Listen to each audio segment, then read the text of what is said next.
All right. Good morning, everybody. Got Eric Castillo here, your host with the Warrior Mindset and Motivation. I got Tim Burley here, really good guy, and we're gonna talk about some things that he's done. Special treat because he was a part of the Cold War, and you don't really hear too many people about that.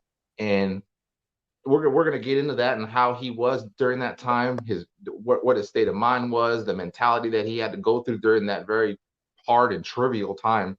And we'll go ahead and then we'll get on his transition and then what he's doing now, which was huge, which was happening yesterday. And I'll let him talk about all that stuff. But Tim, go ahead and tell everybody here watching a little bit about yourself. Oh, a little bit. We were just talking. Thank you, Eric, for having me on today. Maybe I'm too old for life anymore. You build up and you do what you do in life, and then you reflect back on it and go, holy cow. My goal has always been to be active in my community and active in our country. I'm with Welcome Home Vet now, which is we started, actually, there's a company formed around it called Vet Tap. Which we formed about a year and a half ago. We went deep into a problem that I've seen in the veteran community for a long time, and that's the transition out. We started working with a couple people in the Department of Defense and discussing transition out. And as we keep growing, actually, we'll be meeting soon with more people with the Department of Defense to use the program we're doing right now kind of as a across the United States initiative.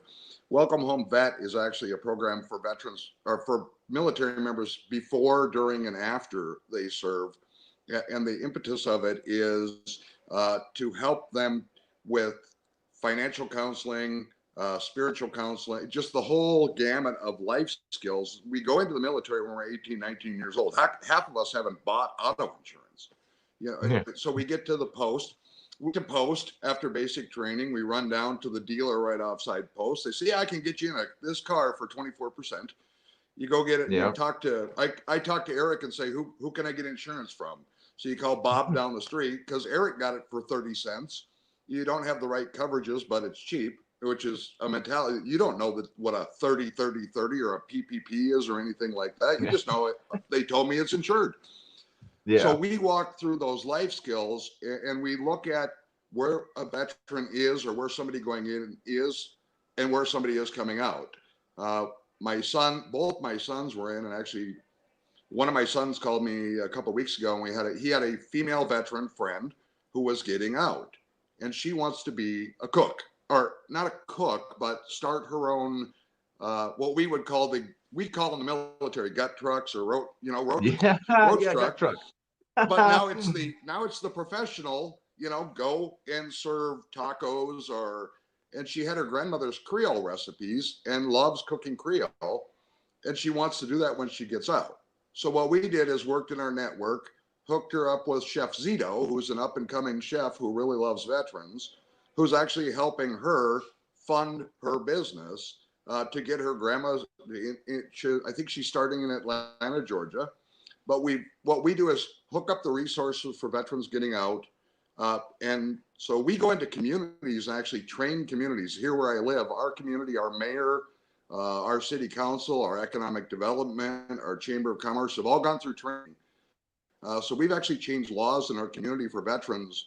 If you apply here in Hutchinson, Minnesota, where I am, for a job, your degree doesn't matter. Your military experience does. If you haven't gone to 4 years of college, if you were an E6 or an E7 and were in charge of multi-million-dollar equipment and all that, quite frankly, they'll hire you, minus the degree, even though it says bachelor's degree required. Right. And in the military too, like as you move up, it's like a period. You start with not really responsible too much. And then when you hit that E7, E8 period, you're responsible for a lot of stuff. I know at one Oh, point I yeah. was responsible for almost $4 million worth of equipment when I was deployed. And that's just what I was signed for. And then the lieutenant, that was like double because he was responsible for the platoon. So like it's a lot of stuff and it's a lot of responsibility. And it's kind of like if you break it, you buy it to a sense, as long as it wasn't negligent, like as long as it's not negligent, it's Well, okay. when I was in, I had to sign for an M60A3 tank. That's where I started, was on tanks. you're signing for an M60A3 tank. Oh, it's only, $6.2 million or whatever it is. 20 Right. years later, we have an M60A3 in our veterans park here on display. And I get a call from a lawyer, you need to sign for the tank. And I'm like, listen, I did that years ago. I'm not doing that again. I'm not a fool. Right. Like, And no, thanks. I don't have to do that. especially when I can't drive. If I can't use it, I'm not signing for it. So Right. yes, I was in during the Cold War. I went in the early 80s when we were still there was still tension with Russia at that time in the Soviet Union, and we were in Germany, and that was back in the days where the big surge was if the balloon went up, the Russians came through the Fulda Gap. We had our death spot at the Fulda Gap. We went there and we knew exactly where we were going to be. All of our tanks, all of our equipment were fully combat loaded every day of the year. Back then we had alerts, and that was our test thing. So it could be 3 times a month, 6 times a month, once a month. We're in the middle of the night, or knowing the Army did it well. They always did it in the middle of the night, 3 a.m. You'd get what they'd say Larry advance. You just get this knock on your door, Larry advance, or a phone call or whatever. And you had pretty much 30 minutes to get down to your tank and get it completely loaded, carry all your weaponry, and you started moving. If they said you moved, you moved. We Right. never And knew. that actually, oh, go ahead. You never knew which one it was. It was real or not. Right. And that actually, like, even to compare it to modern, that actually sounds like the QRF, which is the quick reactionary force, where you're kind of like on a standby. And once you get the call, you got anywhere from 15 to 30 minutes, depending on what it is, to get suited up and out the gate and responding to what's going on there. And I was stationed in Germany too, and I know the weather is freezing there. The snow gets cold, like there is no sympathy in the winter time for Germany. Like, it just beats cold. So like, when you guys are doing that stuff there and you guys had your alerts and everything like that, like, what was the call it the command climate? Like, what was the vibe that was going on when it was going? Like, was it kind of free flow? Was it kind of chaotic? Or was it like an organized chaos? Or how was that back then? You know what? It was like a rehearsed dance, and that's why they did it so often. It was with us. We just knew exactly what steps we needed to take. It was a team. Our loader knew that he picked up this, and this. All the tank commanders knew this, and this. Everybody on the crew knew exactly what they were doing, and everybody in the battalion knew what they were doing. So it was like a choreographed dance, and it was actually so efficient. Now we had one time we knew all the tank tracks, and this was during kind of the time where the government had cut back on. We couldn't get parts. Here we are standing on the front line. We couldn't get track parts. Now here's something hilarious. I'll tell this secret many years later and hope never. Our track was deadline, so tanks on the side always kept extra track blocks. So we went down one night. My tank commander said, let's go down and take track blocks off the side of other tanks. So we did, and we rebuilt our track in the middle of the night. Oh, wow. Well, 2 days later, we had a Larry to advance, and we moved. And we were one of the few tanks that actually moved and didn't have a broke track. We actually got an award for that. Colonel Beale, who was there at the time, who was like the most angry man in the world. And if you were in the military, he would stand in the middle of the road when people drove on post in the morning and yell at them for speeding. He just I've seen those. But we rolled out, and the first 2 tanks that rolled out, our tracks broke, and they came to us. He said, why didn't you brake now? What's going on? And we said, we stole the track. And he said, for using like you said, you're the only people here who cared if their tank ran. And so they brought all new track in for the whole battalion, basically flew it in, and everybody spent, the military, let's do it on a Friday at 3:00, dropped it off. And back then there was no Friday, Saturday, Sunday. It was every day of the year, because the Russians didn't say, hey, let's attack on a Monday and we'll let you have the weekend off. Right. So actually our tank crew stayed down and helped the rest of the battalion do their tracks, because that's what we did. Now you guys do it now, and we did it then. We're not taking the night off when my brothers are down there working. I had the great honor of going over. I was Soldier of the Year over for USARA, and you know, one of the quote prizes was to go to East Berlin, get to see East Berlin. And I went, and actually, this was before the wall came down and we were more at peace then. Right. Got to actually go over and work with a Soviet Union, a Soviet unit, and do the happy, hey, we're good, we're nice Americans, that kind of thing. The funny part is I went to Ukraine in 2002, and one of the guys who was in East Germany, who I met, who I took out for beer, recognized me. So I was going to see his aquaculture farm. I was there on an agricultural mission, and my translator said, he knows you. And I was like, I have what? I've never been to Ukraine. Well, we tagged it back to he was in Berlin. Now, here's the hilarious part. When he got out, when they get out of the army there, they took their AK-47s with them. So he had like 5 AKs. So he's like, let's go bird hunting. We're bird hunting with an AK. He had a fish farm and they had cormorants, and he wanted to go shoot cormorants. So here's 2 enemies from 30 years, 20 years earlier, out on a pond in the middle of Ukraine on the Romanian border, shooting cormorants.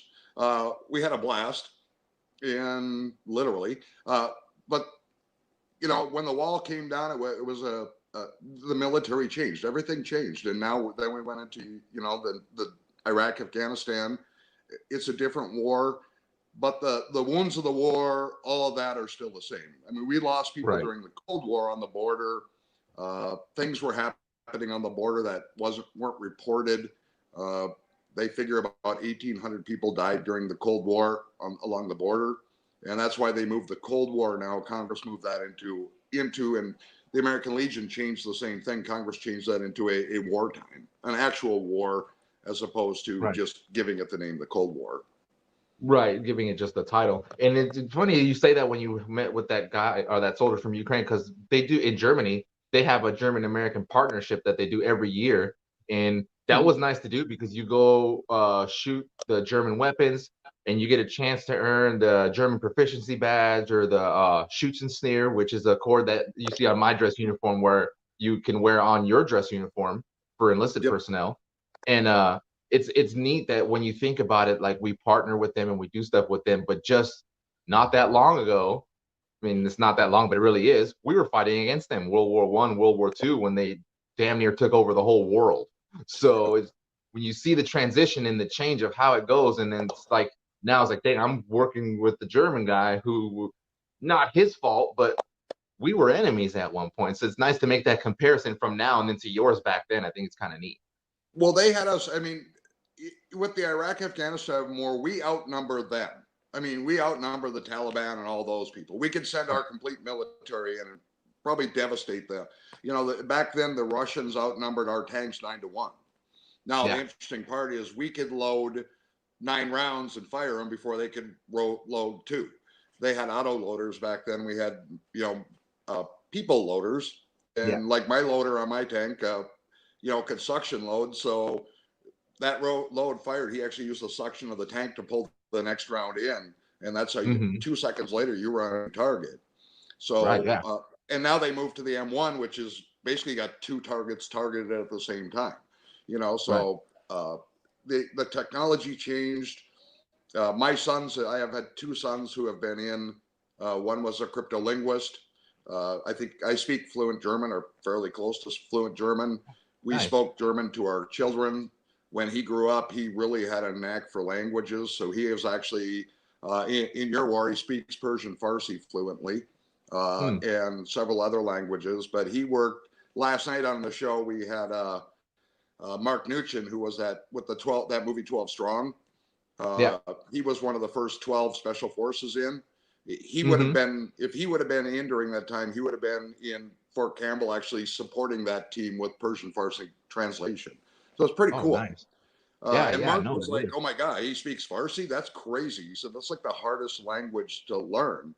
And he's at a very high level. In fact, the other day he was in the grocery store. Now he's a veteran, and the people in front of him were speaking Farsi. And he's tapped the guy on the shoulder and said, just so you know, you're talking to your daughter, and I know your language. And the guy just stood and looked at him like, what?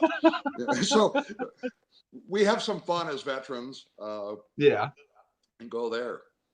Yeah, and they do that. And even when we went to Afghanistan, they sent certain people to learn Pashto, uh, the Arabic language. They will go to like a 6-month course to learn. So not necessarily be like an interpreter, but like enough to carry a conversation. Or if someone was talking crazy, we would understand. Like I didn't learn it. I didn't get to go to that class, but I learned the basic greetings and I learned Yes. basic words. So like if they were lying, I would be like, no, you're lying. You have like 3 seconds to tell me the truth, or we're gonna have problems. Like so.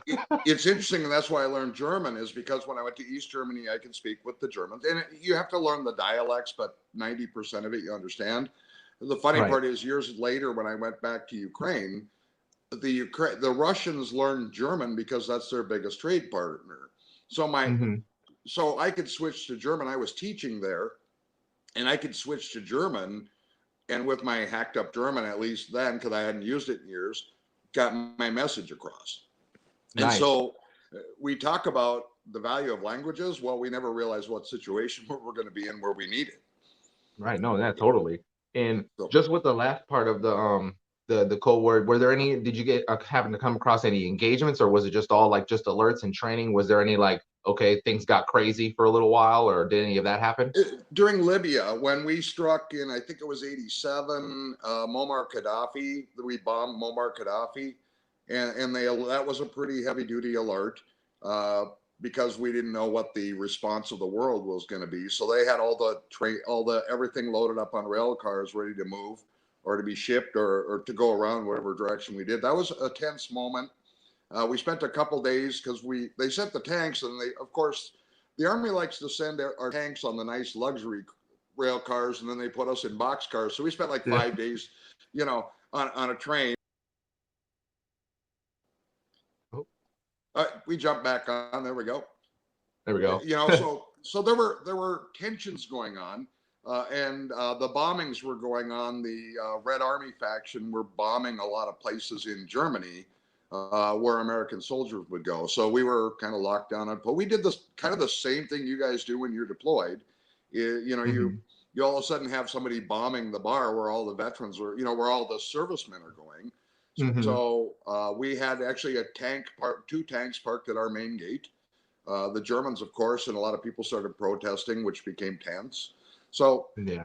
and then Desert Storm hit. I had gone on recruiting, got out of recruiting, and the whole Desert Storm hit. And you're going, okay, here we go again. It's Yeah. just a different war, different place. Uh, Yeah. it's like, okay, we have green, brown, and black. Now we're going to desert sand. Yeah. So Right. you said it earlier. You teach your crew how to make a difference. Little things change. And we have to be able to do that, because when the big things change, when the whole army changes and shifts to a new enemy, we have to be ready for that. And so it's Right. our mindset. Right. And this is for the viewers. We were talking about it offline, and what I was saying is what I tried to do in the army is I know me as a leader when I was in E7, sergeant first class, and even staff sergeant, even the sergeant. I can't change the army as a whole. It's too big. But I can change my individual organization. I can change my team. I can change my section, squad, even platoon, and maybe affect the battery if it's in a positive way, and they see how I'm going and see what I'm doing, then it'll ripple. Then the only hope is for that is that the battalion will see, because the battalion's big and every battery has their own task and missions to do. So it's you kind of throw like a Hail Mary saying, hey, look at our battery. We're doing awesome. Please copy us.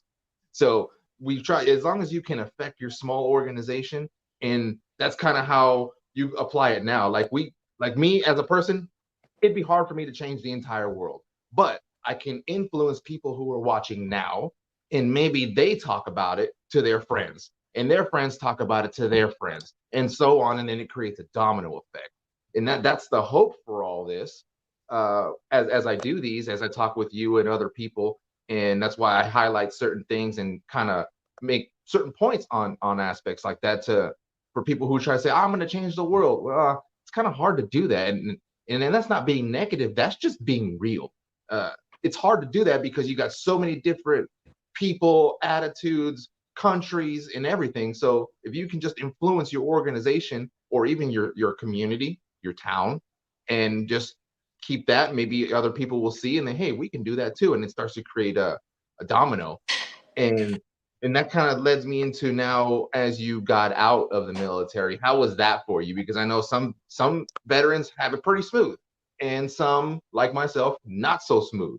And it takes time to get back up and dust yourself off after you've been laying on your back looking down in the dark up in the sky, like what the heck? And you see a small little light and you're trying to figure out how to Yeah. get there, but you're not really moving. It's just, and then you think you're at rock bottom, and you go to get up and then you roll over and now you're falling more, and you're like, wait, I thought I was at the ground. Hold on, like, why am I still falling? And then you hit another piece of ground and you're like, geez, I hope this is it. And so for you, how was Yep. how was your transition? Was it good? Was it kind of smooth, or was it 50-50? How was it? When I prepared for it, when I knew I was getting out, I had prepared for it. So I had already been job hunting, had a resume out, I had built my network, and that's one of the strongest things I can tell anybody getting right out right now is your foundation is your network, uh, and that network can grow and grow and grow. And if you grow that through your life, throughout your life, you're going to be better. Now, Todd Cahill, the CEO of Inside Out, and we're both familiar with Todd, spoke yesterday at an event, and he said some very strong things that I remember I did. One, I kept healthy because I knew I had to get up in the morning and do PT. The first thing we do when we get out is forget about our health and our body, and that's a tough thing for a lot of young people getting out, or anybody getting out. Is I don't have to, I don't have to shave anymore, Yeah, so we that's all the go big get one. it, you know, uh, but we forget, and that the morning regime of 2 mile run, this, and this, you don't have to do that. You go to the gym twice a week or something like that, because your body will start to fail. And I'm a perfect example of, I kept relatively fit. I don't have the beer belly. I don't, I kept fit. I ran, I did things. My body still took a lot of punishment from being on tanks, and I feel it. And I've had some heart issues because of radiation in Europe. But you know what? I get up every morning and have my regime. Uh, Keep your discipline. That's important. Hmm. When you get out, people respect the fact that you were in the service. That's number one. Most Americans respect that. They just don't know how to translate that into what they do. And so Hmm. when we work with young vets getting out, first thing we do is work on a resume with professional resume writers who understand the military and convert that into something a civilian can understand. Right. Yeah, I Because, call it civilianizing your resume. That's what I call it. yes, but we also look, and you said earlier, Tim, your bio is just deep. It is because we continue to build our resume through our life, and we keep adding to that resume. And you've already got a resume, and you go back to high school, you played baseball in high school and you won this and this and this. That might not mean anything to you anymore, but it does to someone else. If you're going to be a sports broadcaster, if that's on your bio, guess what? Oh, he played a lot of high school sports. This person didn't. Hmm. That might be the thing that tips the balance. Right. Uh, and so as you work through it, so my transition was fairly easy. I found a really great position. I've always done marketing. If you're in the military and they offer you school, take it. Any kind of education, and put that on there. If you went to a school for welding because you were the battalion welder, put it on your resume. Even Yeah. if you're going for a job in marketing, because it shows you were continually educating yourself. In Germany, it was $6 a credit to go to college back Right. during, I just loaded up. Right. Uh, And that's even how it was for us. Like when I re-enlisted my first time, they gave us the 6 month school option.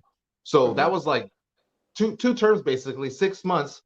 And I was younger at the time. So I took advantage. It was like 8 or 9 of us. We re-enlisted and we all took that school option. Yeah, the unit was pissed because they couldn't touch us, but they're like, you will do PT in the morning because class doesn't start till 7:45. So we did our PT in the morning, and then we went to school from 8 o'clock all the way till 5. And we took advantage of that for 6 months, and we didn't have to pay for it because it was a re-enlistment option.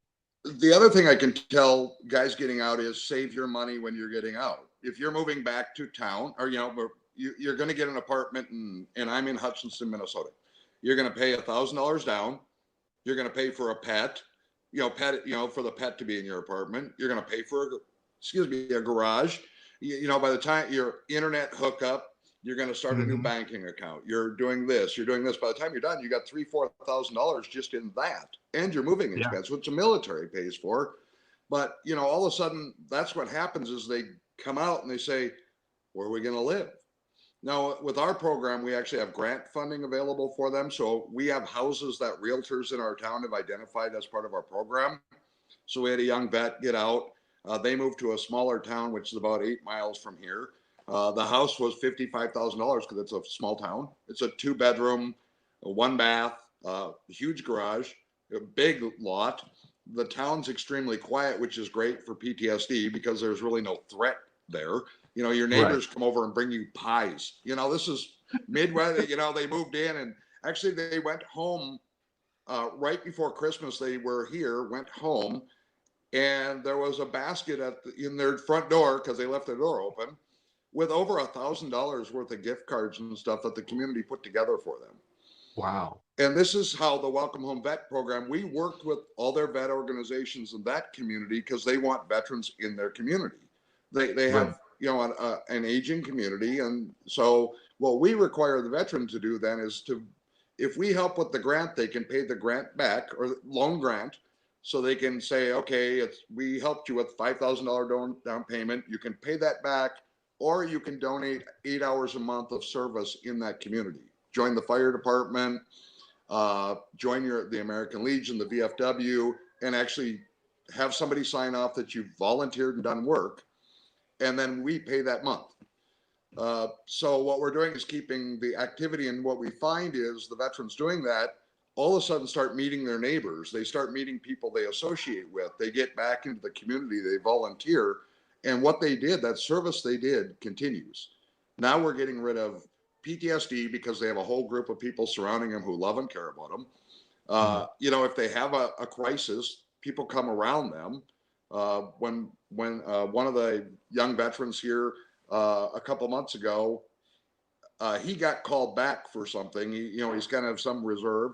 His Yeah. wife was here with their child, and the child started having child separation anxiety. Hmm. She reached out.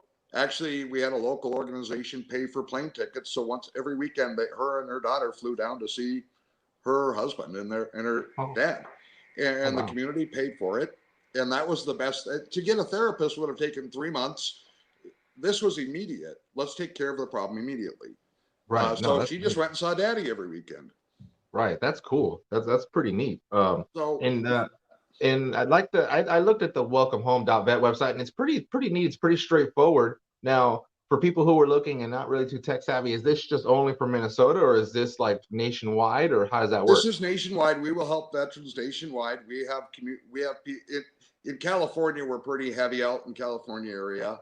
We've got people on the ground out there, and we're working as we do right now. What we're doing is marketing to other communities, and then we go into the community, and our job is to train the community. Like here in Hutchinson, we work with 3M, which is a huge employer here.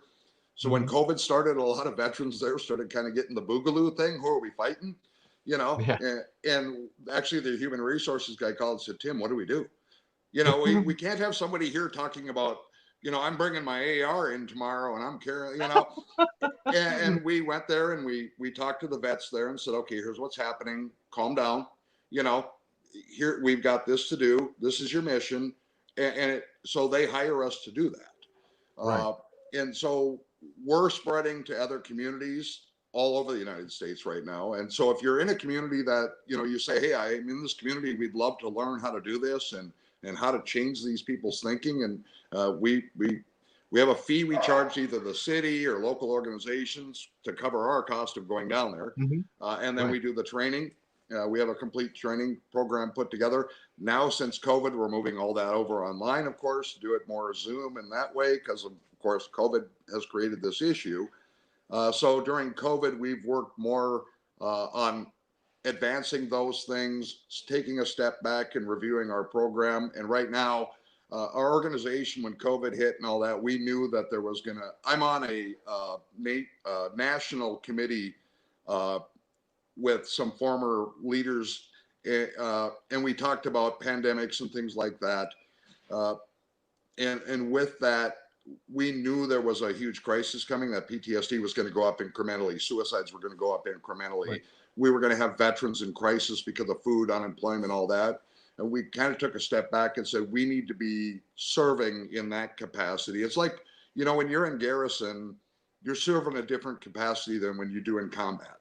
We Right. moved to kind of combat mode on purpose because we wanted to make sure that veterans were alive Right. and taken care of during this. And that's the telethon yesterday we did. That's another Mhm. thing, another side of the game I'm in with another organization. But we need that funding to help with the increase of the issues we're having right now. Right. No, yeah, and it was a really good event, and I got to speak on there with my girlfriend at towards the end, and it was nice to be able to talk. And I know that you mentioned during there, and if you can hit on a little bit more, I know you have Native American healing stuff over there at Eagle's Nest, and give a little more insight about that and what that is, because I know for me personally, I've been a part of the Native American healing, and it's a life changer. Like it really takes you away and kind of just says, no, look this way. Like you don't have really a choice, but you look this way, but it really, really helps. So what does the Eagle's Nest do? Well, it's funny. The Eagles Healing Nest is in Sauk Center, Minnesota, and a veteran's mom started 8 years ago when her son walked out. The VA through basically was a mess. He was trying to kill himself. She decided she was trying to use the system. It didn't work, and she said, "You know what? I'm done." So she formed what's called the Eagles Healing Nest, which is it was an old women's school back from 1906. The land was that they had for young ladies who got pregnant, and of course that was taboo back then. So they went to this home. Well, it sat empty. Well, Melanie Butler, who's the operator there, the director there, went and we started converting rooms, and there's an auditorium there.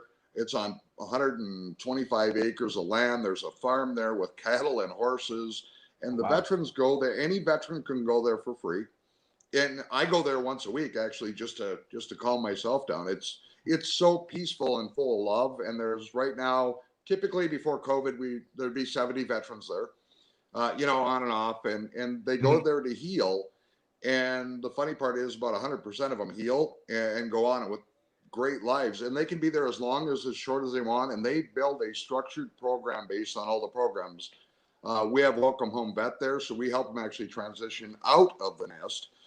So we're just going, okay, you're starting over. Now we help you with your financial thing. And but Melanie formed that, and I'm going back to the original question of uh, that model is being taken throughout the United States too. In fact, you're seeing more and more open up, and the veterans are responsible for each other. It's like going back to a post, but with love, not with get up. They get up every morning, have to be at 8:30 in the morning because you have to do the lawn work and stuff like that. You're not going to sit there for free, and you're Yeah. not going to be depressed. You learn structure again. You reformulate.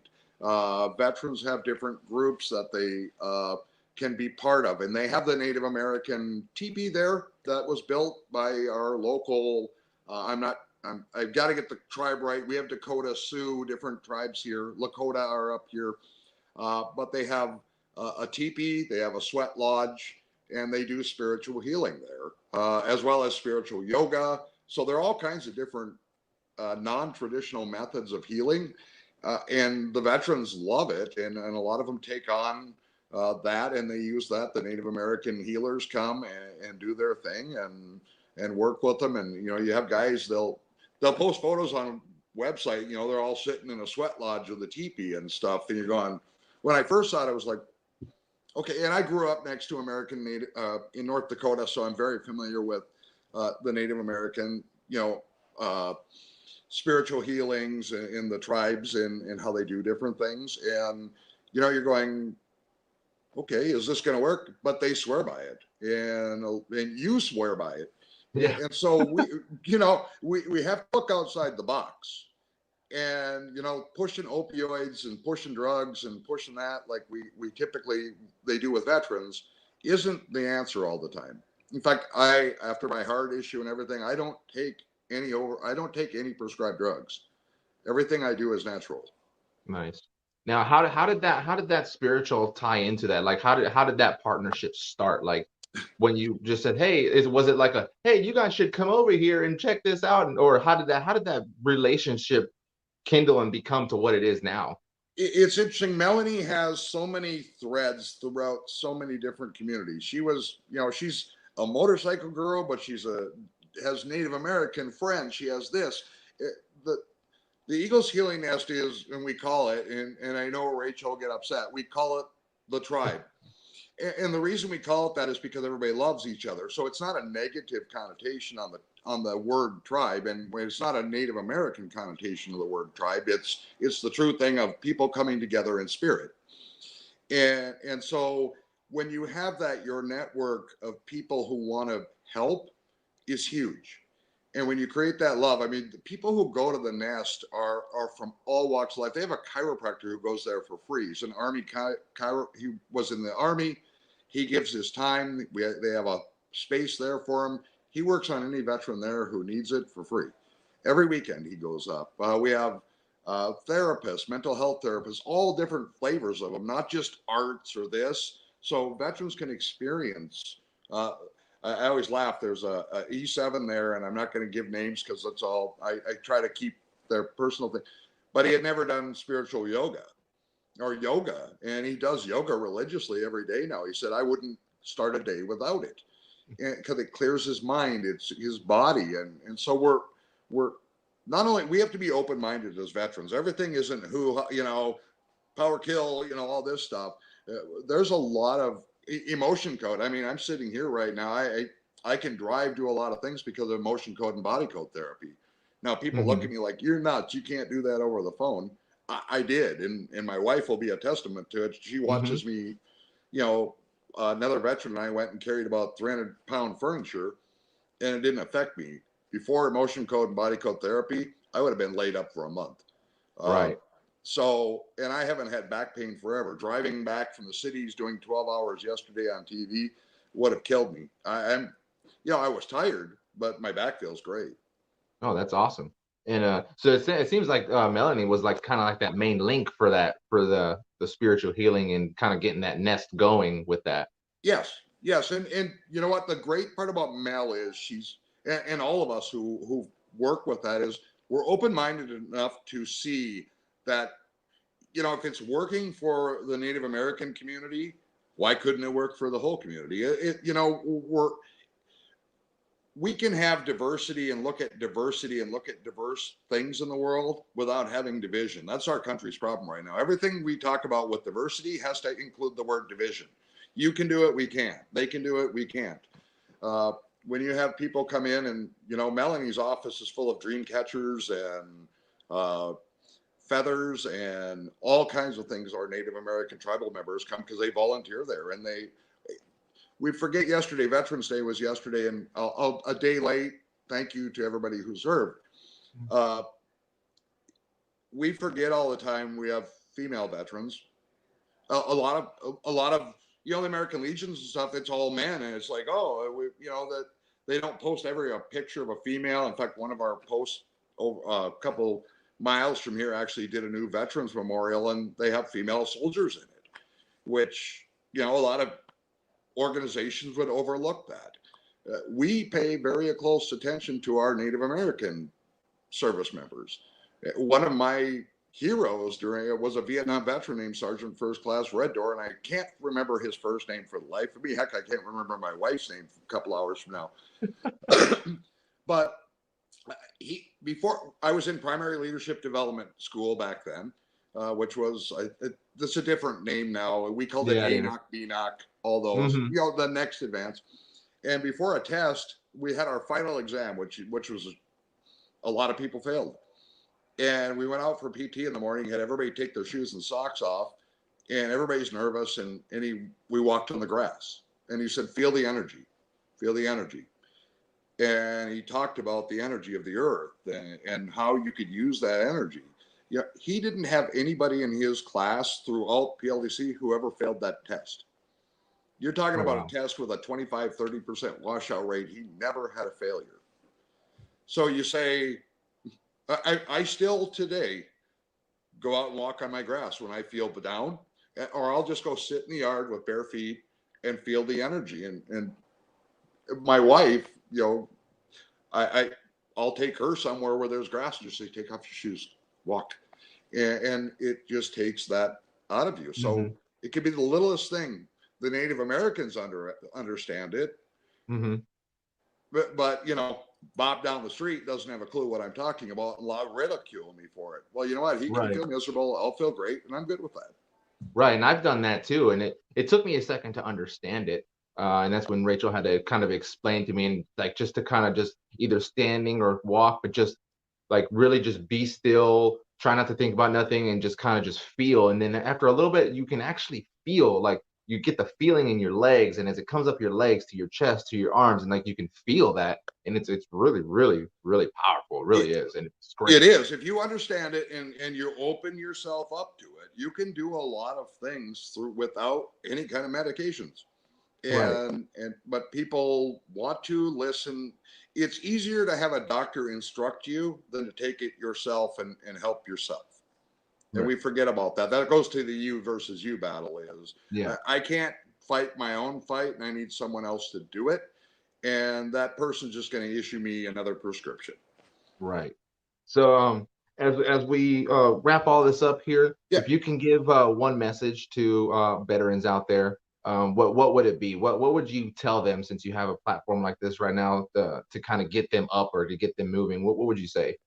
I would say reach out to your network and start forming your network, because the people you know will carry you through. When you're down, when things aren't going right, always have that person, and always find the people you trust, because the people you trust will carry you through every battle. And we did it in the military. We know that. We trusted our brothers.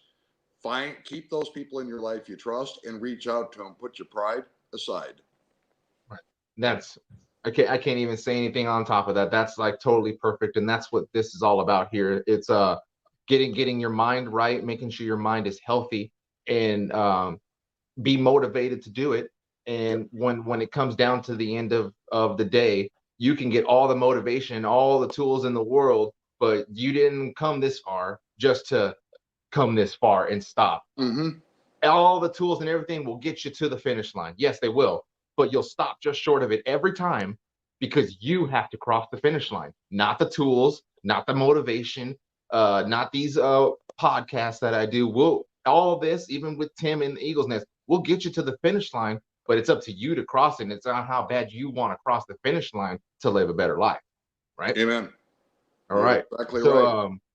yeah, to finish this up here, you can appreciate everybody for watching. If you want to reach out to Tim, you can. He's on Facebook. You can also go to welcomehome.vet. It's a pretty neat website. You can check it out for veterans who are out there to go ahead and take a look. You don't have to say, oh, I went there. You can check it out. You can reach out to them and they'll respond to you, and they can probably put you in contact with someone wherever you live at. So, and it's a good program. It's a really, really good thing that they got going there. And if I would have known about it sooner, I probably would have went to it also, because it sounds really, really good. Well, we're lucky we're tied in with a lot of great people with a lot, you know, yesterday you saw it, a lot of NFL players who want to help, Yeah. and a lot of celebrities across the United States who want to help. Right. So, And there was a lot of big names on there too. And I was surprised when I read the names and I seen the people and I was like, whoa. I was like, it was nice. And that's just kind of the stuff that welcomehome.vet does. So again, if you're a veteran and you need some help, or you're not even sure where to start, because I was like that too. You kind of just sitting there, you're not even really sure which direction to go. Your compass is broken, it doesn't even work. Your dagger, your GPS doesn't work. Get a hold of the Eagles Nest, welcomehome.vet, and they'll get everything recalibrated for you and send you on your way, and set definitely. you up for success. So I appreciate everybody for watching. Tim, thanks for coming on. Thank you, And Eric, and thank yeah, no Rachel for letting problem. me. It was beautiful. Yeah, no problem. And next week we got a guy that I know, just a little bit of an insight. He was with me in Germany, and now he's an independent contractor. And that's all I'm really going to say. You know, he's not Blackwater, but he does independent contracting stuff. So that's going to be a special treat next week. He's a really cool guy, and I hope you guys look forward to that next week. Thank you everybody for watching, and I will see you guys next week. Thanks, Tim. Thanks again, Eric. Have a great day. You too.